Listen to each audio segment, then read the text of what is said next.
Eu falo que tudo que é plantado dentro do nosso coração, que há um desejo, ele acontece. Né?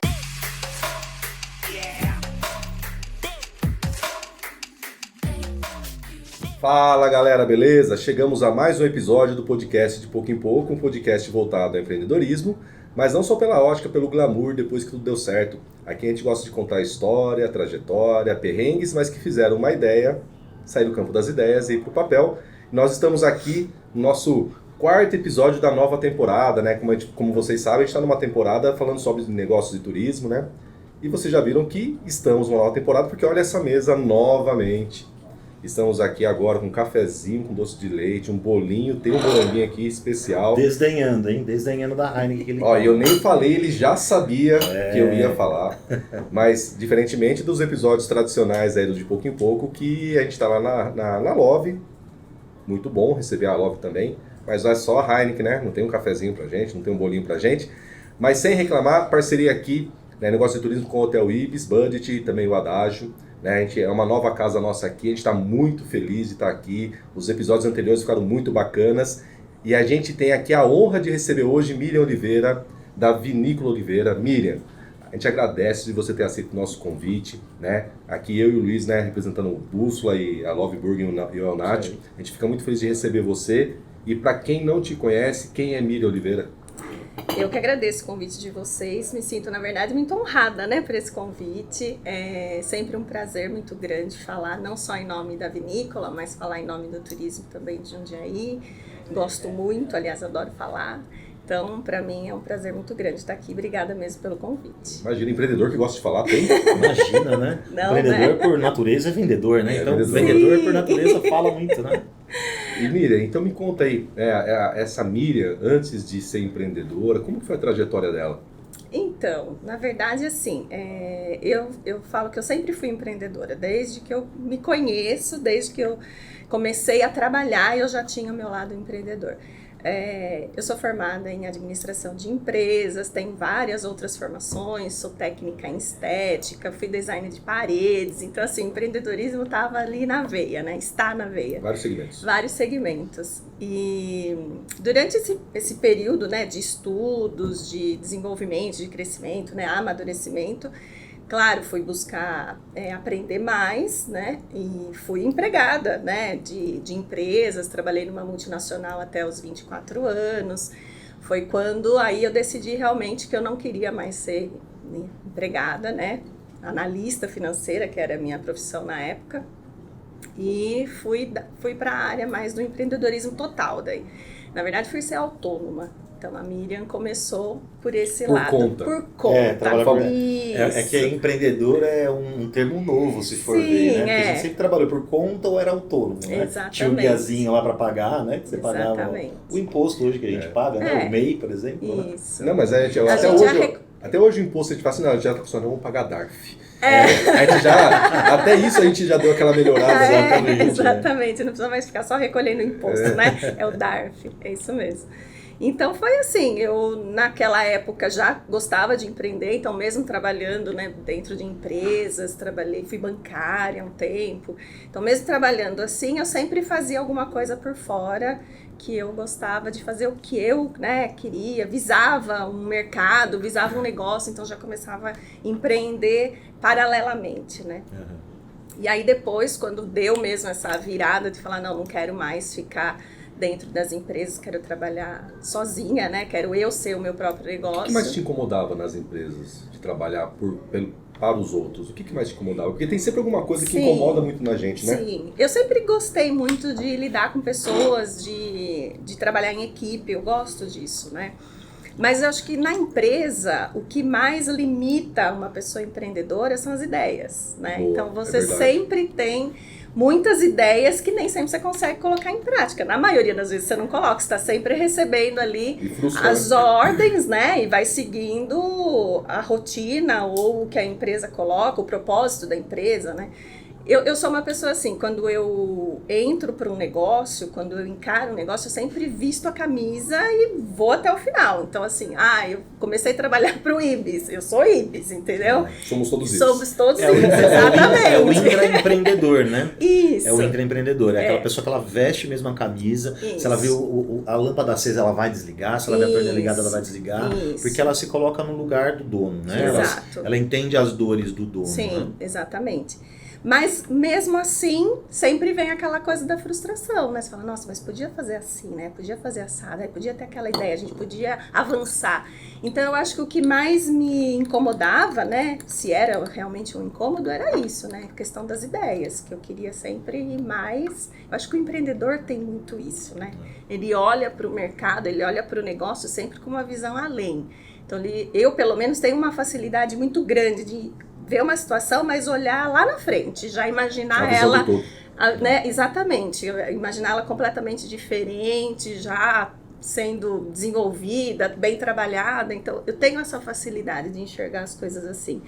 E aí, dentro do CLT, você não pode, né? Você tem que seguir ali a regrinha e ficar meio que limitado. Né? Pegando esse gancho seu, eu acho que é por isso que muitas empresas, às vezes, perdem um bom funcionário, né? Logicamente, a gente não pode falar porque são regras. Sim. Então, assim, às vezes você vai com uma baita de uma ideia e você é podado. Muitas vezes, porque são regras, porque existe um porquê daquilo, e às vezes a pessoa que é o líder, ela não tem o trabalho de te explicar o porquê não pode, mas ela simplesmente fala não pode. E aí você quer saber o porquê, porque o empreendedor tem essa coisa, por quê? O empreendedor não, ele busca perguntas. Né? Então você não pode, mas por quê? Essa pessoa te explica, mas às vezes ela não explica. E aí o que acontece? Gera uma frustração. Sim. E às vezes a empresa acaba perdendo um funcionário. Né? E você como empreendedora hoje, a gente como empreendedor, a gente passa por isso. Sim. Porque também as pessoas vêm dar ideias pra gente. Exato. E às vezes você tem um porquê não pode. Exato. Porque existe um processo todo configurado, que já foi testado. Então, mas a gente tem que ter o cuidado, às vezes, né, para passar o não para aquele funcionário. Porque às vezes o cara que tem a iniciativa de chegar e te dar uma ideia, é uma pessoa que você tem que estar do lado. Tem que valorizar. Você tem que valorizar. Sim. Né? Por mais que você fale não, mas você mostra o porquê. Isso. Pô, valoriza. Pô, legal, gostei dessa sua ideia. Toma um prêmio aqui, ó. Toma um jantar. Toma aqui, ó, vai lá. Né? Então, acho que muita empresa perde, né? Engraçado, Luiz, que eu estava numa consultoria essa semana e a gente estava conversando com os colaboradores, porque uma coisa é você conversar com o empresário e com o dono, com os gestores, e uma coisa é conversar com o pessoal que está na linha de frente. Isso. Né?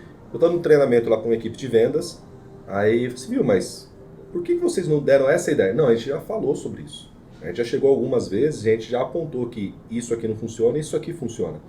Eu falei, mas continua dando. Ah não, tanto fiz que agora tanto faz. Então é o famoso assim, pô, eu dou a ideia uma vez. Até quanto um colaborador consegue ser resiliente para continuar dando ideia sem ser aceito? Sim. Né?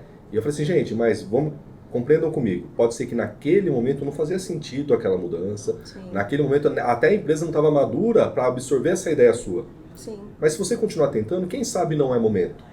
Mas quantas vezes a gente mesmo como ser humano, a gente não desiste, né? A gente vê casais, né? Por que o casal às vezes para de conversar? Porque a gente já debateu tanto, e já falou tanto das mesmas coisas. Cansou, né? Que cansa. A hora que a gente estava falando, eu pensei justamente nisso, né? Porque quando você está lá no papel de empregado, tem toda essa questão. Quando você vem, né, para esse outro lado, né? Isso. Essa pedra vidraça é louca, né? Isso. Aí você começa a entender, né, muitas coisas que você tinha vontade de fazer lá atrás e hoje o seu colaborador quer fazer e você também poda. Exato. Mas assim, a maneira como faz, que eu acho que faz toda a diferença, né? Essa maneira de você colocar um não para o seu funcionário, pro seu colaborador, é que vai fazer toda a diferença. Você explicar para ele o porquê do não, mas não é um não forte, né? Que eu falo assim, não é um não... Não do sempre, é o não do agora. Não, exatamente, né? Pode ser resiliente, ele pode acontecer numa outra hora, como você falou, às vezes não era o momento certo daquele não, era o momento certo daquele não, e agora não é, agora ele pode ser um sim. Pode ser um sim. Né? Então, eu acho que o gostoso, né, quando você está empreendendo e quando você já tem um negócio, é você trazer esse conhecimento, né? Que você já passou por isso e hoje você tem o seu negócio. Qual o propósito do seu negócio para você, de fato, passar para o seu colaborador? Para ele, de fato, entender e também vestir a camisa, assim como você já vestiu tantas outras outras vezes, né? Eu acho que é isso que você falou, o propósito. Essa é a palavra mágica.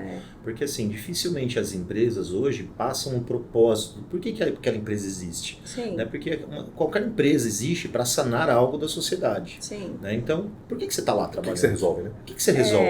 Né? Então, assim, a empresa ter uma cultura, ter os valores, a missão, uma visão. É importante que o funcionário saiba. Porque eu vejo muita gente, por exemplo, né? A gente fala em questão de atendimento, só atendimento ao cliente. Mas o primeiro cliente quem que é? É o seu colaborador. Porque não adianta nada, você às vezes investe um baita dinheiro em propaganda, não sei o quê. E aí quando o cliente chega até você, o teu primeiro cliente, que é o teu colaborador, está mal treinado, está insatisfeito. E aí ele te dá um mau atendimento. Exatamente. Então, a primeira coisa é ter uma cultura de marca, né? Ter um propósito. Acho que isso é muito legal. Então você ficou ali chateada de não poder exercitar todas as suas ideias e você resolveu empreender. E como que foi essa primeira viradinha de chave aí? Então, a primeira virada de chave foi quando eu quis ser autônoma. Eu, paralelo ao meu trabalho, terminei faculdade, aí eu tinha uma ideia que era assim. Eu comecei a trabalhar muito cedo, comecei a trabalhar com 13 anos de idade, já fui ser babá, e aí já fui tendo meu dinheirinho, já fui querendo estudar, pagava minhas contas. Dependente. Isso. E aí, quando eu concluí a faculdade, porque até então, quando eu fui para a faculdade, eu pensava assim, eu preciso ter uma formação, aquela coisa bem padrão, né? Convencional, tradicional, né? Isso, aquela que educação hoje já nem existe que hoje mais, não né? existe mais, exatamente. Então, eu pensava assim, primeiro eu vou ter minha formação, né, superior, vou ver o que mais eu me enquadro aí, vou fazer. Quando eu terminar, aí eu vou fazer aquilo que eu gosto. Foi a primeira coisa que eu pensei. E aí, quando eu concluí a faculdade, eu fui fazer um curso técnico de estética, que eu amava essa linha de trabalhar com pessoas, de lidar com a pele, que a minha primeira ideia era ser médica, não era nem ser administradora. E aí não dava, né? Então eu falei, então tá bom, então agora eu vou para uma linha paralela, vou trabalhar com saúde, bem-estar, estética, pessoas, tudo mais. E fui e fiz. Então, quando eu tive essa virada de chave de sair da empresa e montar o meu negócio, né, que aí eu fui ser esteticista formada, montei uma clínica e tal, uma salinha na época, né? Sempre em Jundiaí? No começo, sim, foi em Jundiaí. Foi desafiador, porque aí era completamente diferente, né? Eu tinha o meu trabalho fixo, meu registro, tinha ali a minha garantia no final do mês, e depois já não tinha mais. E aí era 100% não ter mais. Porque aí era eu por mim mesma, né? Você entrou no deserto, né? Exato. E aí eu tinha que fazer cliente, eu tinha que desenvolver o meu trabalho, eu tinha um custo, né, para montar, para comprar produto, um custo de... Mas a maioria das pessoas não empreende por causa disso, é medo. Medo, exato. É o medo do incerto, né? Mas eu falo que a vantagem de ser jovem é essa. Porque quando a gente é jovem, a gente tem coragem de fazer qualquer coisa, né? Exato. Eu lembro que em várias situações da minha vida... em várias situações da minha vida, eu passei muitas fases ruins, eu virava e falava assim, eu vou vender sanduíche na praia. Viver da minha arte. Vou viver da minha arte. Porque assim, eu preciso fazer alguma coisa. E se não der certo, eu volto, tudo bem. Hoje, né, a gente, 40 e tantos anos, você já não pensa mais assim. Você fala, mas e se não der certo, né? Aí como que eu recomeço? Você recomeça. O empreendedor que é empreendedor de verdade, ele recomeça. Ele não fica quieto, exatamente. Só que foi desafiador, lógico. É que a gente vai assumindo durante a vida tanta responsabilidade com tantas coisas. Família, filho, né? Às vezes um financiamento de alguma coisa, é tanta coisa que a gente vai assumindo que a gente vai perdendo a coragem, Vai perdendo a coragem. A gente vai querer muito mais estabilidade. Com medo de não conseguir honrar suas dívidas, né? Ali eu preciso pagar. Verdade. E é diferente do jovem que ele tem poucas, né? Dizer assim, poucas responsabilidades dos pais, financeiras. Muito, né? Isso, e aí ele dá pra ir contornando. Se der alguma coisa errada, meu pai e minha mãe tá aqui, né? Eu tenho um porto seguro, né? Um porto seguro. Minha casa, pelo menos eu tenho. Meu teto eu tenho. Pelo menos pra não vai dormir na rua. Exato. Né? Mas não foi tão simples, porque aí sim veio o aluguel, veio, né, o custo para manter a clínica funcionando, o cliente que você tinha que atender bem, para fazer propaganda, para trazer novos clientes. Então, assim, foi desafiador. Mas eu fazia o que eu gostava, né? Então, nessa época, deu tudo certo. Depois disso, montei eu fui, minha primeira clínica, eu fui compartilhava do aluguel da mesma sala. Depois disso, aí eu já montei a minha salinha, aí aqui em Jundiaí. Depois daqui, Fui para uma clínica maior, aí arrumei umas sócias, aí nós éramos em 7, ficamos num bairro legal aqui de Jundiaí, fez uma propaganda boa. Depois disso, montei uma filial em Itatiba, daí fui para Itatiba. Então eu fiquei assim 10 anos atuando nessa área que é a área que eu amo até hoje. Eu falo de estética, o olhinho ainda brilha, apesar de já ter me desvinculado da área há um tempo. Mas eu gosto, né? E aí fui caminhando. Depois tive uma outra fase da minha vida, que aí fui fazer escolhas, e aí eu já tinha filhos, aí eu queria que a família aumentasse. A área de estética é uma área que demanda muito de horário, demanda muito de você estar presente no negócio o tempo também, todo, tinha que trabalhar muito até tarde, e aí começou a bater de frente com algumas coisas que, pra mim, que já estava casada, com crianças e tudo mais, começou a ficar mais difícil. E aí eu entrei numa crise, essa que foi a verdade, a crise, o que eu faço agora? A crise que acho que o empreendedor também tem algumas vezes na vida, né? E agora? Continuo, paro, começo de novo, o que eu vou fazer?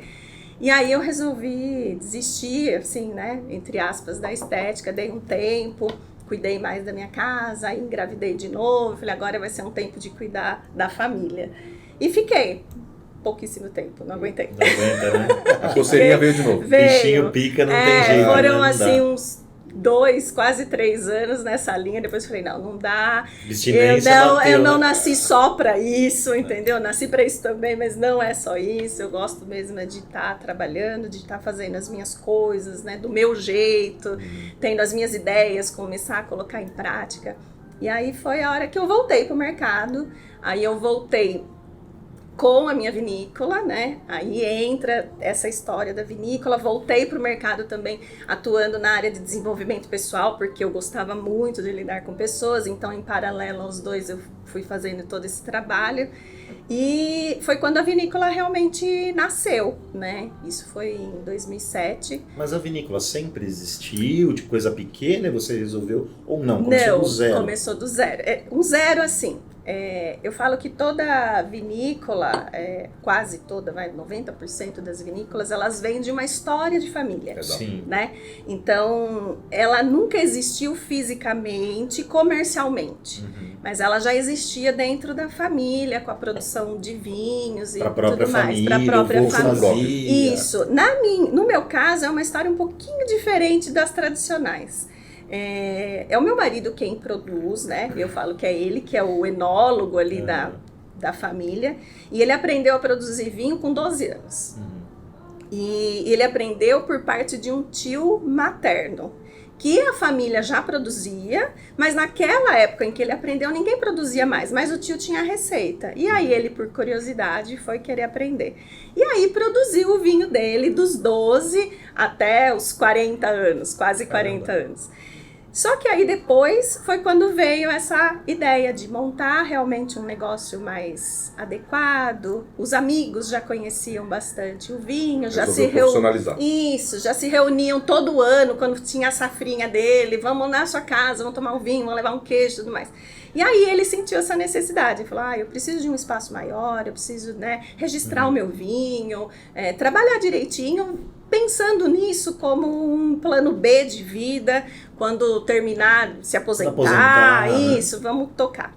E aí eu embarquei com ele nessa história, né? Então assim, eu falo que eu nem sabia tomar vinho, aprendi a tomar vinho, aprendi a apreciar o vinho e fiquei completamente apaixonada pelo vinho. E hoje eu brinco com ele, eu falo, eu sou a marqueteira, quem tem que contar a sua história é você, mas quem conta sou eu. Sim, quem conta melhor sou eu. De novo, começa a falar, não deixa que eu conto. De novo eu vesti a camisa. Você não sabe dessa história. Você não sabe falar de você me desculpa. De novo vesti a camisa, né? Então tô aqui. E ele continua lá com a produção. Continua no trabalho dele, não tem a profissão dele, não saiu. A vinícola entrou em paralelo na nossa vida, então eu também não deixei de trabalhar no meu ramo, continuo trabalhando, tenho meu consultório, tudo certinho, mas a gente divide esse tempo com a vinícola. Então a vinícola, teoricamente, ela é nova, né? Ela está aí com poucos anos de vida, de 2007 para cá. Então é diferente da história que a gente costuma ouvir das outras tradicionais, né? Sim. É engraçado a Miriam falando, porque para algumas empresas, quando a gente fala de 15, 16 anos de existência, é uma empresa já madura, uma empresa já com renome. Assim, nossa, a gente já tem 15 anos de existência. Mas para um segmento de vinícola, Sim, né? é novo. É um bebê, Que vamos normalmente dizer assim, Sim, né? é vinhos novo. de 40, 50, Isso, a gente, 100 anos. a gente tem lá a nossa propriedade. A nossa Onde propriedade, Para quem não conhece. para quem não conhece, ela fica no Champirra, aqui em Jundiaí. Tá? A Você estrada... acredita Que também está na Isso. rota de turismo de Que Jundiaí. está na rota também. do vinho de Do vinho, Jundiaí. do vinho. Isso. Ela fica na estrada Jundiaí-Itatiba, especificamente no bairro Champirra. Mas nós estamos lá há mais de 100 anos. O nosso sítio tem 101 anos. Legal. Então tem toda uma história, tem todo, né? E traz aí uma bagagem de família e tudo mais. Tanto a família do Ivan, né, do meu esposo, quanto a minha. Né? Nós dois somos do mesmo bairro, a nossa família tradicional antiga de lá. Então a gente tem essa cultura, né, de preservar. Hoje o sítio ainda é produtor de uva Niágara, um dos mais antigos da cidade, mas a produção do vinho, né, a vinícola em si, ela é nova. Então a gente conta as duas histórias, né, tanto que os turistas quando vão, as excursões que a gente recebe, os grupos, a gente conta muito a história do sítio, a história da família, quando foi que a família chegou, o que tinha lá, quando que a gente começou a plantar uva e que se mantém até hoje, né? Hoje a nossa família vive disso, apesar de eu e dele termos outros trabalhos, né? A família em si, a família Oliveira vive disso, né? Ainda da agricultura, do plantio de uva. E a uva, antes de ter a vinícola, ela era vendida para produtores de vinho. Não, Exportada, não, porque a uva que a gente produz aqui é a uva Niágara Rosada, é a uva de mesa. A uva de A mesa. tradicional uva do Natal. Uhum. Aquela uvinha rosadinha, Sim. né? Perfumada, que você encontra no mercado, nas mesas, Docinha. final de ano, exatamente. Então a gente produz essa.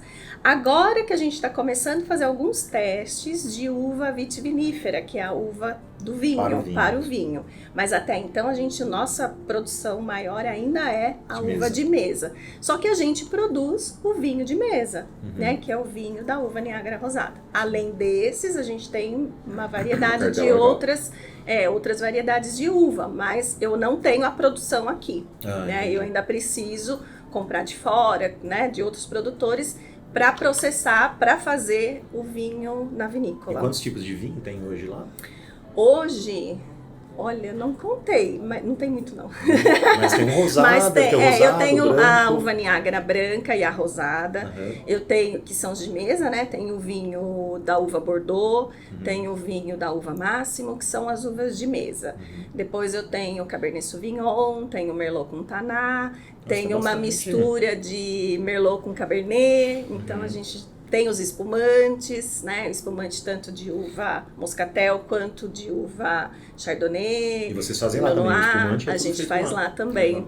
Inclusive, o processo a gente... é diferente, né? Isso, e agora a gente acabou de fazer... O processo é bem diferente. Acabou de fazer o espumante de uva Niágara Rosada. Nossa, deve de ser uma delícia, Jundiaí. Gente, ó, fica a dica. aí, hein? Ó, esse episódio Você que sendo tá no lançado. turismo, ó, vai fazer o turismo aqui, vai se hospedar aqui no Hotel Ibis Adágio, Isso. vai fazer a uma rota visita. do vinho e vai fazer a visita para Adega Oliveira. pra isso. Vinho Esse Oliveira. episódio deve ir ao ar. A gente deve estar conversando aí em outubro, pertinho do Natal. Ai, que perfeito. Tá A chegando época ano novo. certa. Então, ó, visitem a Adega Oliveira.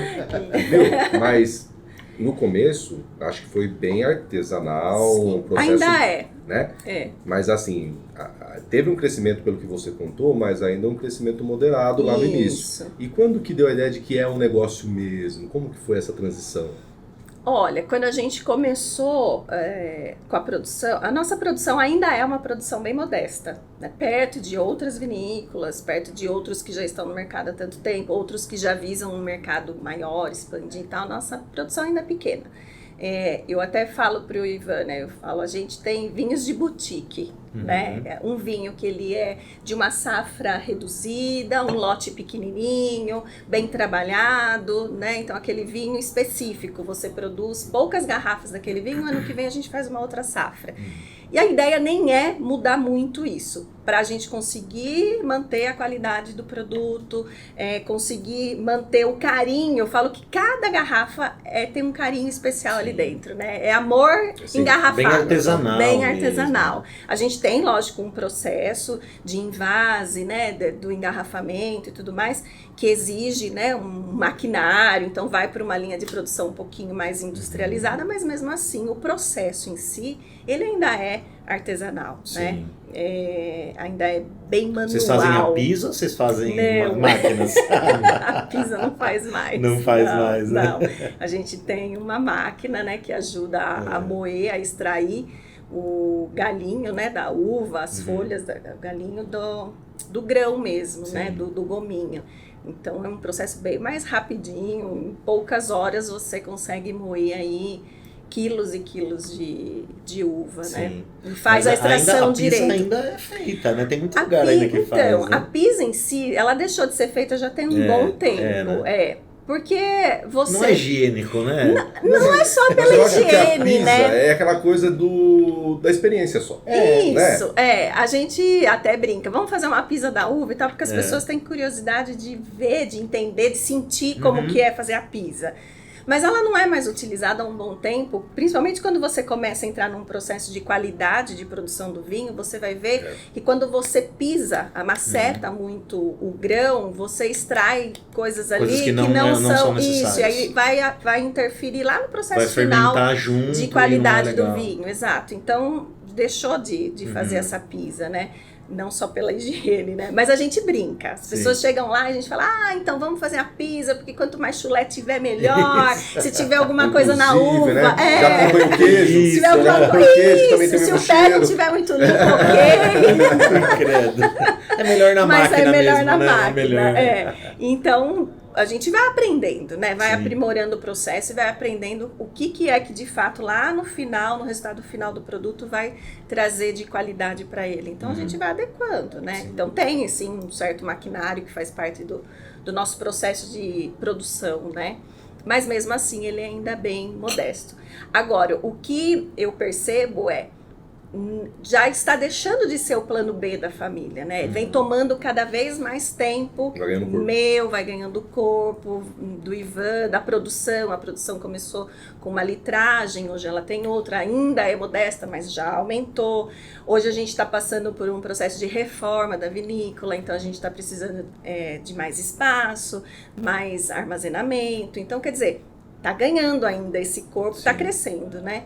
E aí o que eu vejo que a gente tem que começar a pensar já como é que a gente vai lidar com isso daqui 5 anos, daqui 10 anos. Então, esse processo de transição a gente já vem fazendo. E é engraçado, né, Miriam? O quanto que o mercado manda na gente também, Muito. Né? Porque você contando, né? Poxa, a gente já fazia isso artesanal, mas para a família e para os amigos. Daí os amigos começam a encher o saco. E nem a gente enche o saco do Luiz para fazer os lanches para vender.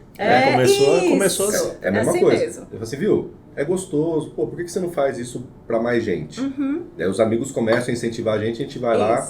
Então tá bom. Então vou começar. Fazer mais. Aí o mercado começa a conhecer e começa a falar assim, viu? Nossa, mas por que você... né? Quero comprar. Vocês não têm tanto. Putz. E aí, né?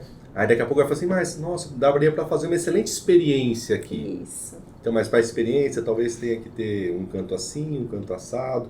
Né? E como que é receber do mercado tanta informação, né? Porque Jundiaí é uma cidade bem conhecida na parte turística, principalmente por causa do vinho, por causa dessa história, né? Isso. Que Jundiaí tem. Eu acho que Jundiaí está num caminho de crescimento cada vez mais, né? Porque Jundiaí, como a gente comentou da última vez, eu acho que ainda não é o tanto que deveria ser reconhecido quanto ao turismo, né? Em relação ao turismo.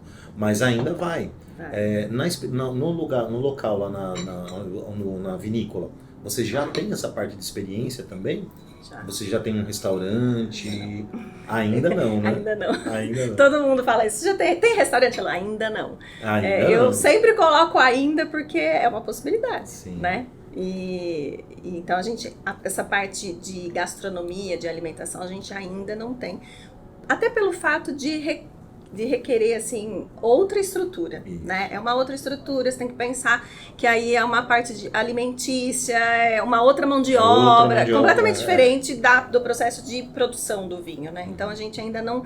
ainda não se sente nem preparado, nem confortável para isso, porque vai exigir tanto que aí as outras frentes talvez a gente tenha que deixar para se dedicar com mais atenção para isso. Então, nesse momento a gente ainda não tem, mas a gente já pensa, né? Agora, o que a gente tem são outros tipos de experiências. Então, as pessoas elas podem já fazer degustações, tem degustações harmonizadas, isso, né? Que a gente já faz agendado. A gente tem, hoje, né, já está criando um espaço realmente para as pessoas poderem chegar, degustar e ali ficarem, terem a sua própria tábua de frios, de pães e poder, né, aproveitar aquele momento. Já criamos outros ambientes para realmente deixar com que a pessoa vá e se sinta bem à vontade. A vinícola, ela está construída bem do lado do Parreiral. Então, assim, as pessoas têm vontade de ir e conhecer, não sabe como que é. Tem muita gente que chega e não sabe nem como que é um pé de uva. Mas né? E aí fica maravilhado. Chega nessa época do ano, ele tá sem nada, né? Tá vazio, ainda vai começar o período de brotação e tudo mais. Qual que é o período de tá cheio, assim? Final de ano, né? Para a uva que a gente produz, para a Niágara, é final de ano. A maior safra é entre novembro e ela pode ir até final de fevereiro, comecinho de março, depende muito. Mas isso muito trocando, né? Ela cresce, você vai lá, poda, ela cresce de novo? Não, é uma vez só. Uma vez só. É que assim, geralmente as propriedades têm várias quadras, né, de uva. Então, o que acontece? Você faz a poda do alimento, né, do produto, da fruta, em épocas diferentes. Então, por exemplo, lá no sítio a gente costuma fazer em semanas diferentes. Então, ela começou a brotar agora, a gente sabe que essa primeira, um exemplo, né, a primeira brotação vai ser lá para o finalzinho de novembro. Então, próximo do dia 20 a gente vai ter uva já madura, já começa a colher. Então, para que não ocorra de todo mundo amadurecer no mesmo tempo, a gente faz com uma semana de diferença. E aí a gente consegue prolongar esse período para não perder lá na frente. Até porque o maior período de produção e de vendas é o final do ano. Sim. Né? Então, o ideal é que a gente comece a ter uva um pouquinho antes de dezembro, para pegar o mercado aquecendo. Assim, metade de novembro, né? Isso. Porque quando chega na semana do Natal, todo mundo tem uva. Aí já dá aquela queda, né? E é rápido? Depois que ela brotou, ela é rápida para crescer e você podar? Quanto tempo demora? Uma semana? 15 dias? Isso é curiosidade mesmo, tá? Na verdade é assim, né? Ela tem um período... eu não sei muito bem, tá, gente? Porque eu não planto a uva. Isso é o Ivan, né? Isso é com o Ivan. Não é nem ele muito, mas são meus sobrinhos, meu cunhado e tudo mais. Mas assim, eu acompanho um pouquinho, né? Eu sei mais do processo de produção do vinho. Se perguntar pra mim como que é beber... eu só sei como é beber. Não, beber você abre e coloca no copo. É isso. O que eu entendo, né? O que eu lembro, se eu falar bobagem, aí os produtores que venham, né, conversar comigo, tô aí para aprender, viu, gente? Tem o período que ela amadurece. Aí você vai lá e colhe. Aí vai ter um tempo que você vai precisar podar essa uva. Não é muito tempo depois. Coisas... quando termina a safra, tipo 2 semanas, no máximo 3 semanas depois, você já começa a fazer a poda da uva. Aí ela vai ter o período para brotar de novo, né? Aí da brotação até o cacho crescer e dar novamente, não demora muito tempo, coisa de 2, 3 meses, ela já tá pronta para colher de novo. Que legal. Acho que é isso. Para quem nunca, eu já fui num Parreiral, é muito bonito. É lindo. Para quem nunca foi, e assim, vocês devem receber muita gente de São Paulo, muita. Né? Porque o pessoal de São Ela Paulo, falou de excursões, né? Sim, muita gente de fora. O pessoal de São Paulo, o cara vive naquele monte de prédio, não vê verde, né? Sim. No máximo o pessoal ele vê do uma litoral ali, costuma né? vir. Litoral também. Litoral também vem visitar a tem gente. criança que vê passarinho e fala que é o Twitter.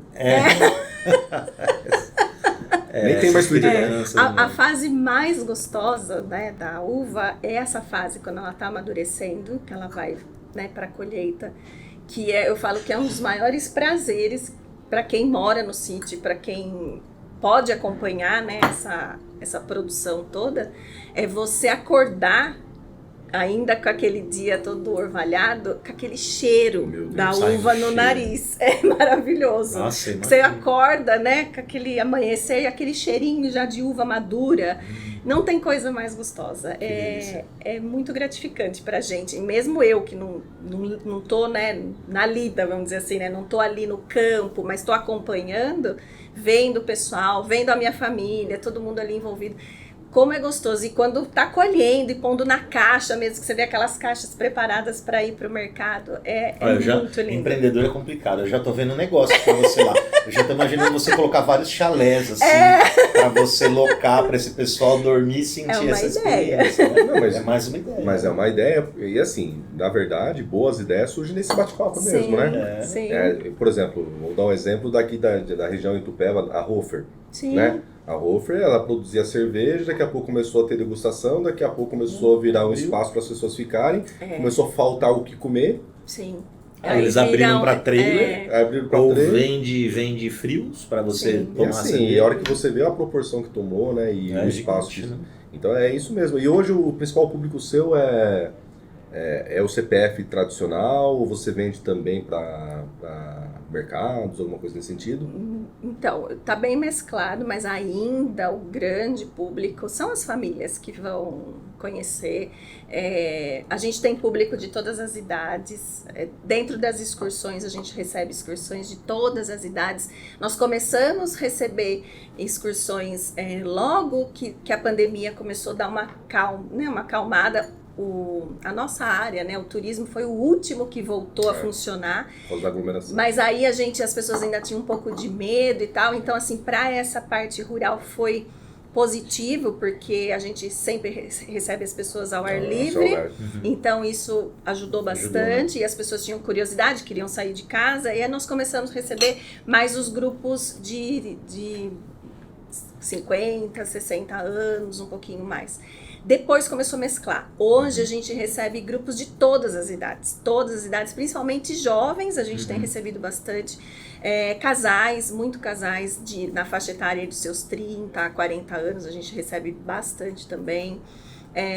Criançada que adora, porque aí tem espaço, né, para correr, aí o cachorro corre atrás, tem a casinha da árvore. E pet friendly, pode levar o cachorro. Pet friendly também, pode levar, tem acessibilidade. Então, a gente já vem pensando, né, quando a gente voltou a abrir e aí começamos a receber esses grupos, a gente também já fez esse link. Opa, já vamos começar a receber, então vamos receber direito, vamos ter, né, essa acessibilidade para todos, né? E lógico, a gente ainda está na adequação, né, nas adaptações, tem coisa que já dá para fazer, tem coisa que a gente ainda está adequando, mas a ideia é essa, poder receber qualquer público, né? Eu imagino a criançada, né? Criançada gosta. Imagina a criançada que fica no apartamento, que fica só de escola para casa. A hora que vê aquele monte de coisa verde, é muito engraçado, porque tem criança que vê e fica... Onde que eu tô? De tão diferente que é, né? Geração Nutella, né? E tem aqueles que já olham e falam, que delícia, tô livre. Aqui eu posso fazer o que eu quiser. E vocês fazem suco também? Nós fazemos suco de uva. Sim. O suco então tem degustação para as crianças também. Tem degustação para eles. A gente tem... O suco de uva foi legal você falar, porque dentro de todo esse contexto, né? E eu, quase nada empreendedora, queria uma linha de produtos femininos e queria uma linha de produtos minha, né? E aí, tem um ano, mais ou menos, eu lancei minha linha própria de produtos. Então, eu tenho a Marquesa de Santos, que é a minha marca própria de sucos, espumantes e geleias. Tudo feito com vinho. Isso, geleia de vinho. Geleia de vinho. Geleia de vinho. Será que fica bom com lanche, cara? Fica maravilhoso. Estamos num momento aqui de brainstorming. É um mashup de negócio. Olha, geleia de uva. Escreve aqui nos comentários pra gente se vocês gostariam de ver. Fica muito bom. Um hambúrguer com geleia de vinho. Eu já comi com geleia de jabuticaba.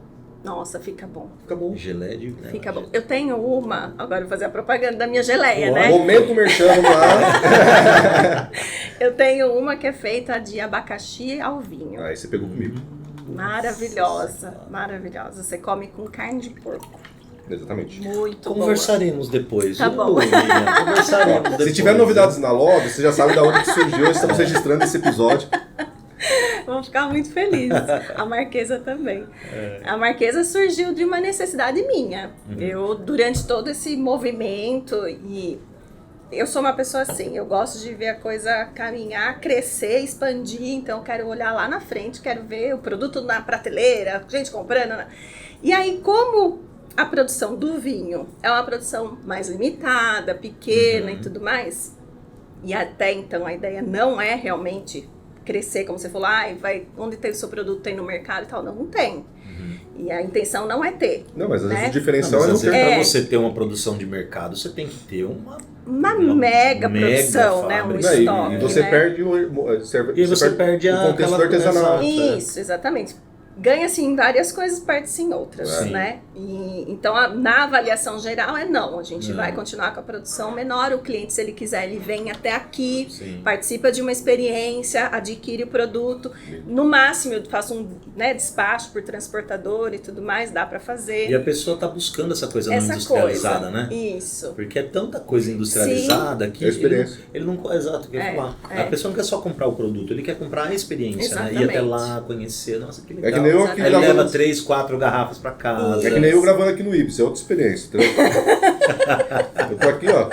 Ele vai martelar em Ele você. vai martelar, deixa. Mas aí você cria uma experiência pra ele com a geleia É. e mostra pra ele, olha, tá aqui o A gente vai gravar resultado do esse, nosso verdade. podcast. Eu acho que a geleia de abacaxi, se você fizer... Nossa, depois a gente conversa sobre isso. Eu acho que vai ficar. Mas aí veio essa vontade de, dentro desse negócio da vinícola, criar também uma marca própria, de uma marca feminina, né? E aí eu tô muito envolvida com essas coisas, né, do empoderamento feminino, lido com muitas mulheres, faço parte de vários grupos, né?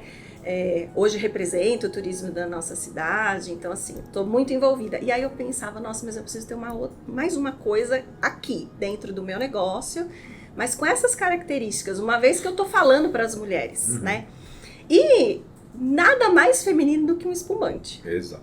Sim. Né? E nada mais delicado, glamouroso, Delicado, elegante. glamouroso, exato. né? E assim, ele traz todas as propriedades, né? Que você pensa no feminino e olha para o espumante e fala, nossa, ele tem tudo tudo ali. né? Nasceu um plus. Tudo ali. Match, né? E ele, né, remete às celebrações, né? E as mulheres estão sempre, graças a Deus, eu falo, tá sempre comemorando conquistas, né? E avançando. Então, eu tinha essa vontade. E aí foi quando veio a Marquesa. Só que eu queria um produto que, além de ser feminino, que pudesse contar um pouquinho dessa coisa do empreendedorismo, né, dessas mulheres fortes, dessas mulheres de frente de trabalho.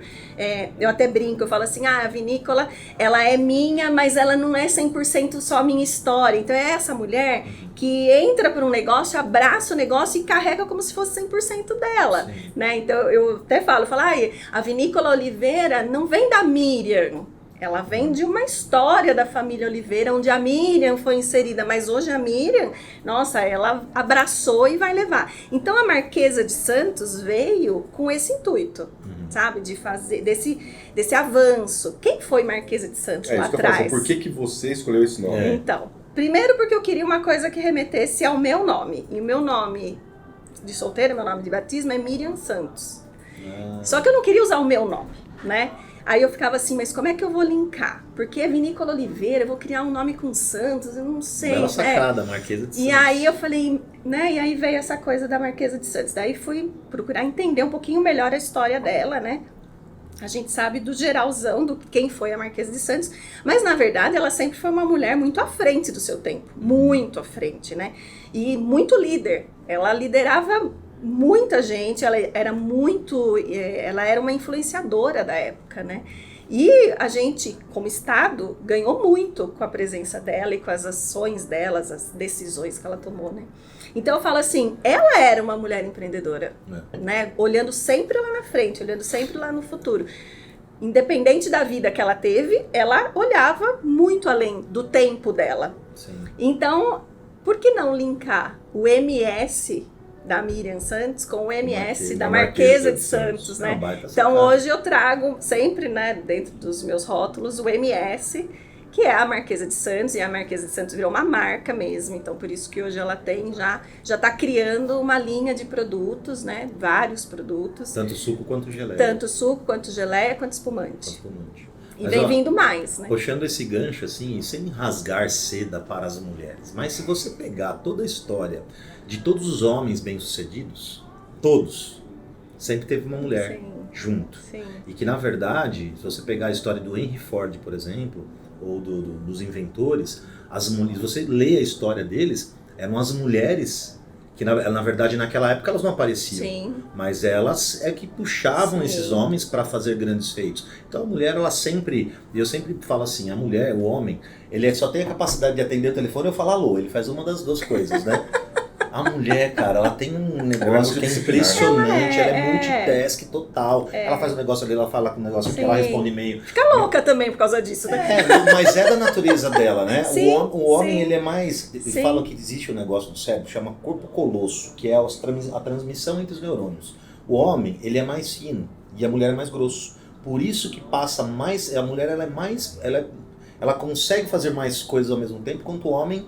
Atende o telefone, fala alô, se ele... É unifocal, né? É unifocal. É, Às vezes o cara tem alguma coisa aqui na cara dele também, ele não consegue enxergar. Então as Sim. mulheres, não querendo rasgar seda, né? Mas assim, as mulheres sempre tiveram essa parte histórica, elas sempre foram melhores que os homens em determinadas coisas. Né? Eu não digo que são melhores, né?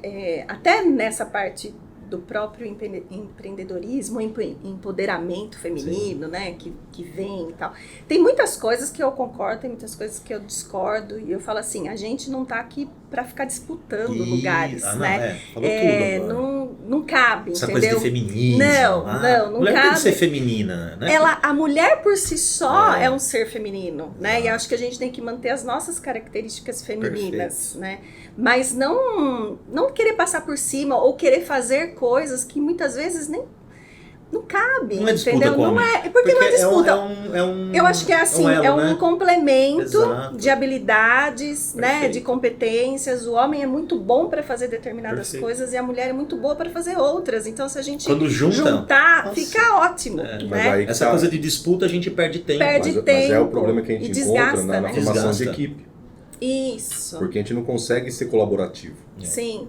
Tanta gente pensando no próprio umbigo e nos próprios resultados e no próprio crescimento, mas é aí o outro, né? E o do lado. Isso, né? exatamente. E aí quando a gente começa a entender que a somatória de forças é que faz a gente forte, se torna diferente. Por falar em forças. Sim. Né? Uma força aqui que a gente está debatendo nessa temporada é a força do turismo aqui da região, é a força da cidade de Jundiaí como um polo também, né? De cultural e turístico. E como que você enxerga, né? Já que você fala que, poxa, estou liderando aí algumas mulheres nesse setor também, como que você enxerga o turismo de Jundiaí e a participação da vinícola dentro desse contexto? Tá. Primeiro que eu enxergo que Jundiaí ainda começou a crescer, tá? Ela ainda tem, assim... Ainda vai ser exponencial, entendeu? O crescimento de Jundiaí ainda vai muito longe. A gente já está colhendo algumas coisas, né? Assim, algumas situações do turismo, já desenvolveu muito, já melhorou muito. Se a gente olhar o turismo de agora e o turismo de 3 anos atrás, mesmo com a pandemia... O pós-pandemia foi mais forte. Ele veio com uma força gigantesca e, assim, fez com que os empreendimentos turísticos corressem, entendeu? Olha, abriu a porta e como é que eu tô? E a galera saiu louca. Louca querendo conhecer, louca querendo, né, experimentar e você se preparando realmente para receber esse turista. Que a visão do empresário, do empreendedor, mudou muito com essa abertura, né, com essa volta do turista, né, melhorou. E tendo que investir, sendo que ele ficou parado exatamente. Por vacas magras, exatamente. Né? Então, assim, enxergou o momento e, Sim. teve que tirar não sei da onde, exatamente, teve porque que muitos investir. nem tiveram, né? Não tinham essas reservas para fazer esse investimento agora. Mas é um crescimento que só aumenta. Não vejo Jundiaí... Voltar para trás não dá, né? E ficar parado muito menos, porque a gente percebe que ele está crescendo. O turismo está crescendo, mas junto com o turismo está vindo tantas outras coisas, né? Então são tantas outras frentes, outras áreas que têm crescido junto.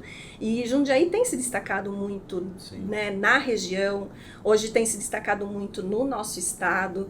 Então, quando a gente olha e recebe feedbacks, por exemplo, do Ministério do Turismo olhando para Jundiaí, olhando a região de Jundiaí, olhando o circuito das frutas que Jundiaí encabeça junto, né, esse circuito. Então, quer dizer, não tem mais como a gente brecar né? Esse crescimento, ele vai ser cada vez maior, né? E aí é o que a gente olha e o que a gente entende, que a gente está crescendo junto. Então, o empreendedor e o dono dos empreendimentos está indo nessa crescente. O mercado cresce, empurra todo mundo. Então, ou você realmente abre os olhos e fala, eu vou embarcar nessa e vou melhorar a qualidade do meu serviço, do meu estabelecimento, dos meus produtos e vou crescer, ou você vai ser engolido. A gente percebe um movimento da prefeitura, inclusive, Sim. né? Para ajudar, né? Sim. E a infraestrutura da cidade já comporta, né? Sim. Porque a gente está gravando hoje aqui no Ibis, no Adágio. São hotéis que tem, uma quantidade de quartos que comporta mesmo o pessoal que vem de fora. Porque a gente até comentou num outro episódio que o pessoal costuma fazer bate-volta. Sim. Né? A pessoa vem lá de São Paulo, bate e volta, e não sabe, né? Tem tanta coisa para fazer hoje em dia. Não, mas mesmo assim, rotas, às vezes as pessoas vinham para Jundiaí só para trabalho, né? Isso. Então vinham para trabalhar, ficavam... Não para passear, né? Ficavam 1 ou 2 dias, acabavam aproveitando muito pouco do que era a cidade. Pouco. Mas até mesmo porque a cidade não tinha uma vocação turística, né? Isso. E hoje se o cara fica 2 dias aqui, o cara...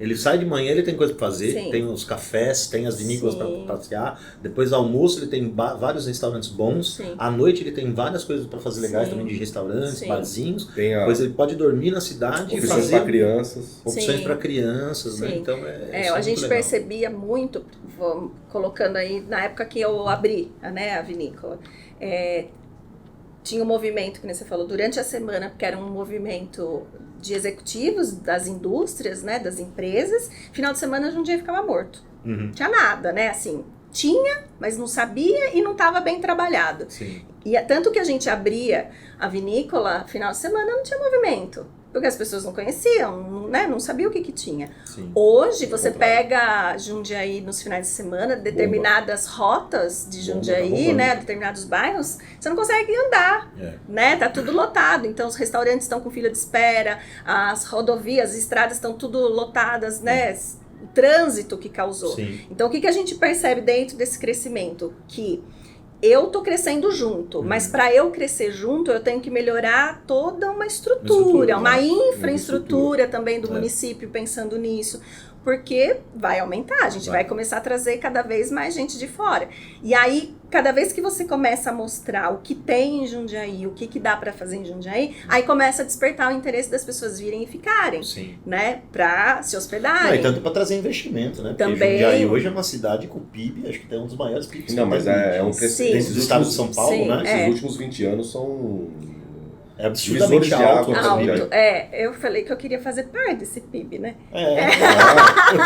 Eu vi a pesquisa, eu falei, nossa, Jundiaí estava, acho que segundo ou terceiro lugar. Eu acho que eu tô contribuindo pra baixo. Acho que eu tô contribuindo pra baixo. Gente, já que é uma média, a minha eu tô puxando pra baixo. Só tem gente rica aqui, eu fiquei olhando. Mas é verdade. Eu tenho que começar a ajudar pra cima, né? Então... Mas tem muita coisa boa, né, em Jundiaí. Eu sou nascida em Jundiaí, eu também, né? Então eu falo assim, eu sou aquela bairrista mesmo. Eu falo de Jundiaí com amor, eu gosto. Você fala ó. Bem assim. Então eu sabe, fico apontando, não, mas Jundiaí é legal, Jundiaí tem isso pra fazer, Jundiaí tá crescendo, Jundiaí tem escolas maravilhosas, tem indústrias maravilhosas, tem muita gente boa vindo pra Jundiaí porque sabe que morar em Jundiaí é bom, tem uns melhores ares pra você respirar, tem a nossa serra, tem água, exatamente. Jundiaí. Então, e tem o jundiaense, né? E tem o jundiaense que é bom também. É muito bom. Miriam, não parece, mas já faz mais de 50 minutos que a gente está conversando. Eu falei para você, passa muito rápido. Que delícia. A conversa é muito gostosa. E a gente sempre pede no caminho do final, primeiro, para você falar sobre projetos, né? Como que está aí o olhar da vinícola para o futuro, né? Sim. Então, o que vocês pensam para adiante. E no final, deixa uma mensagem para o nosso público a respeito por que é bom empreender, por que você acha que é legal você trabalhar de uma forma mais autônoma. Tá. Bom, Para a vinícola, lógico, a gente está, né, já comentei, a gente está pensando em crescer, em aumentar nosso fluxo turístico, em oferecer mais experiências, novas experiências. A ideia do restaurante não está descartada, não tem ainda, mas a gente pensa assim lá na frente. A ideia dos chalés não está descartada, a gente já pensou várias e várias vezes. Então, assim, é oferecer cada vez mais experiências, né, diferentes para o público e que possa atender todo mundo, de todas as idades, né? Mostrar, né, o que é viver dentro de uma propriedade rural, o que é você produzir dentro de uma propriedade rural, trazer esse acolhimento, trazer essa coisa da família, de todo mundo junto, para as pessoas entenderem que... Pertencimento, exatamente. E é um dos propósitos, né, que a gente falou lá atrás, no comecinho, é um dos propósitos da vinícola, né, manter esse ambiente acolhedor, familiar, né? A gente vem passando por sucessões familiares, então assim, qual é o legado da família, o legado da vinícola. Hoje eu tenho 3 filhos, os 3 estão envolvidos dentro do negócio, cada um tem as suas vontades, as suas particularidades, mas quando entra no processo de produção, de atendimento, todo mundo está ali junto, está aprendendo. Então assim, sabe, você poder transferir isso para o seu cliente, né, é muito importante, porque eu falo que é o diferencial, que ele chega e fala assim, nossa, mas que delícia ficar aqui, que gostoso conversar com vocês, que delícia conhecer um pouquinho da tua história, não dá vontade de ir embora. Então, você não precisa estar no empreendimento turístico mais bonito da cidade, ou maior da cidade, você precisa estar simplesmente localizado de uma forma que a pessoa se sinta à vontade no seu ambiente. Se conectando com ela, né? Se conectando com ela, trazendo essa humanidade mesmo, né? Sim. Dentro do trabalho. Então, é isso que a gente quer continuar mantendo dentro do nosso negócio, né? Crescer, mas crescer com essa qualidade, com esses princípios e esses valores. Isso é mais importante de tudo. Isso. E para quem quer empreender? Para quem quer empreender, eu falo que é maravilhoso. Só vem. Só vem. Tem os perrengues, claro que tem as dúvidas, mas não tenham medo. Eu acho que se você planejar, né, o seu negócio, ter certeza do que você quer, em primeiro lugar, então faça um mapeamento, né, do que é que aonde você quer empreender, que tipo de negócio que você quer ter, mapeie quem são os seus possíveis clientes, faça primeiro um planejamento, né, estratégico e tenha vontade, porque se parte de dentro de você, se é do coração, eu falo que tudo que é plantado dentro do nosso coração, que há um desejo, ele acontece. Né? E a gente consegue realizar da melhor forma possível. Então, empreender é bom, eu sou prova disso, adoro, empreendo em vários ramos aí, de diversas formas, e não tem como... É desgastante como qualquer outro trabalho, há desafios como qualquer outro trabalho, mas é o coração que manda, né? E aí é você colocar em prática de verdade as suas ideias, né? Você ter essa liberdade de poder olhar para o futuro com os seus olhos daquilo que você almeja realmente alcançar, né? Então, é olhar por suas próprias lentes, né? Muito bom. Perfeito. Luiz, agradeço aí mais um episódio. Mais um. Eu que agradeço o convite, adorei. Agradeço a Passou muito rápido. Passa, né? Sua E história... daria dar umas 2 horas ainda. Essa história é encantadora. que... Não, a gente pode fazer depois uma família da Marquesa. A gente faz uma... Sim, tô super à vontade. Aguarde convites. Gente, Obrigada. E com toda essa cortesia, a gente chega ao final de mais um episódio do podcast De Pouco em Pouco, um podcast voltado ao empreendedorismo, mas não pela ótica, pelo glamour depois que tudo deu certo. Aqui a gente quer contar a história, a trajetória, os perrengues, mas que fizeram uma ideia se tornar realidade. Valeu, até a próxima. Valeu!